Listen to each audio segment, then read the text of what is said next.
Sharing is caring. दोनों भाई नाश्ते की टेबल पर बैठे थे। प्रियंका, मेरा नाश्ता कहाँ है? भाभी, मुझे भी ऑफिस के लिए लेट हो रहा है। इस पर प्रियंका किचन में से दोनों के नाश्ते की प्लेट्स लेकर बाहर आती है। लो भाई, आप दोनों का नाश्ता। किसी को भी 1 मिनट का सब्र नहीं है। ये प्रियंका का ससुराल है, जहाँ कोई औरत ना होने की वजह से शादी वाले दिन से ही घर के साथ दोनों भाइयों की जिम्मेदारियां प्रियंका संभाल लेती है।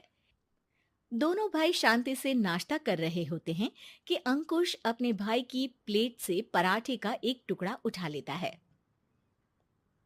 आपको पता है ना, मैं खाना शेयर नहीं करता, फिर भी मेरी प्लेट में से खाना जरूरी है क्या? अरे हद हो गई है, मुझे नहीं खाना अब। अंकुर गुस्से में नाश्ता छोड़कर टेबल से उठ खड़ा होता है। अरे, ये कैसा बिहेवियर है अंकुर? एक टुकड़ा ही तो है। एक हो या आधा, मुझे भूख लगी है तो ये सिर्फ मेरा ही है। उसे भी किसी के साथ शेयर करने बैठा तो भूखा नहीं रह जाऊंगा। अरे बाबा ठीक है, अब इस पर भी लड़ाई। दूसरा बना देती हूँ, पर प्लीज ऐसे खाना बीच में छोड़कर मत जाओ। इससे अन्न का अपमान होता है। ओ प्लीज भाभी, ऐसी कोई चीज होती ही नहीं है। आपके पास पैसे हैं, खरीदो और खाओ। अगर नहीं खाया जाए तो फेंक दो। अरे दुनिया में सब यही करते हैं।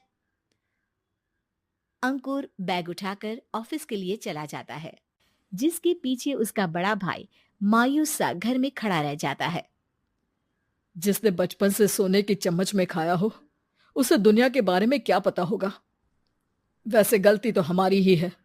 अगर कभी बचपन में ही सही गलत का फर्क सिखाया होता तो आज ये हाल नहीं होते। आप फिक्र क्यों करते हैं जी? भगवान है, वो जो भी करता है सबकी भलाई के लिए ही करता है। और जब वो चाहेंगे तो अपनी तरह से अंकुर भैया को भी सब कुछ सिखा देंगे। पत्नी की बात पर विश्वास कर अंकुश भी ऑफिस चला जाता है। सुबह से दोपहर होती है और अंकुर लंच करने ऑफिस के पास वाले रेस्टोरेंट में पहुंचता है, जहां वो एक साथ बहुत सारा खाना ऑर्डर कर देता है। सर, क्या कोई आपको ज्वाइन करने वाला है? नहीं तो क्यों? अब कुछ नहीं सर, ऐसे ही।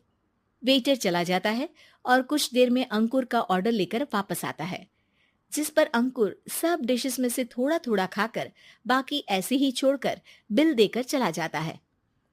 वाह भगवान, तेरी माया।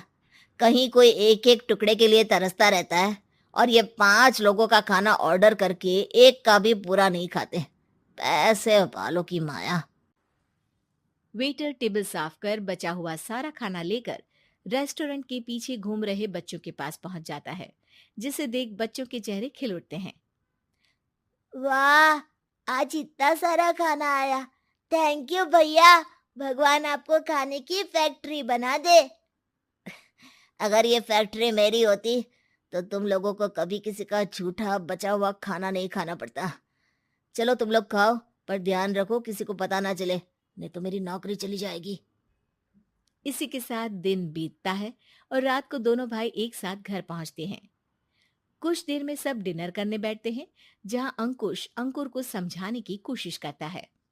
अंकुर, अगर हमें लाइफ में सब कुछ मिला है, इसका ये मतलब नहीं कि तुम उसका गलत फायदा उठाओ, बल्कि तुम्हें उसकी मदद से दूसरों को भी मदद करनी चाहिए। भैया, जिनके पास नहीं है उनकी वजह मैं तो नहीं ना। और ऐसे बहुत लोग हैं जिनके पास सब कुछ है।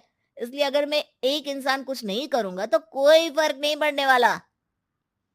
तुम्हारे भैया बस एक चीज समझाना चाहते हैं कि जिस चीज की हमारे पास कमी नहीं है, उसे बर्बाद करने से अच्छा है कि लोगों के साथ शेयर करें। इससे हम सिर्फ सामान नहीं, खुशियां भी बांटते हैं, और इसमें तुम्हारा ज्यादा कुछ तो जाएगा नहीं। भैया भाभी की बात सुन अंकुर कुछ बोले बिना उठकर चला जाता है। इसी तरह दिन बीतते रहते हैं, जिसमें अंकुश और प्रियंका कोशिश तो बहुत करते हैं, पर अंकुर पर किसी भी चीज का कोई असर नहीं पड़ता। एक दोपहर अंकुर सैंडविच खाते हुए सड़क के किनारे चल रहा होता है। तभी उसकी नजर आइसक्रीम वाले पर पड़ती है और वो सैंडविच सड़क किनारे फेंक आइसक्रीम खरीदने पहुंच जाता है। अब इसे कहते हैं जिंदगी का सुख। जैसे ही अंकुर आइसक्रीम लेकर पीछे मुड़ता है तो एक आदमी को सड़क से वही सैंडविच उठाते हुए देखता है। वो आदमी बहुत कमजोर, गरीब, जैसे बहुत दिनों से खाना ना खाया हो वैसा लग रहा था। अंकुर उसके पास जाकर खड़ा हो जाता है। उसे देखकर आदमी सैंडविच अंकुर की तरफ कर देता है। आपको भी खाना है क्या? क्या हम इसे आधा आधा कर ले? मुझे बहुत भूख लगी है।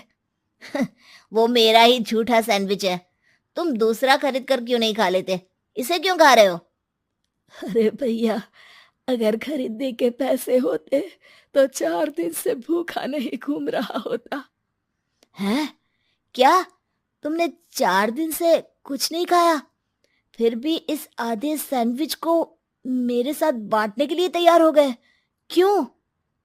अरे भैया, पैसा नहीं है तो क्या हुआ, इंसानियत आज भी उतनी महंगी नहीं हुई, और ना ही उस पर अमीर गरीब का टैग लगा है जो हम उसे रख ना सके।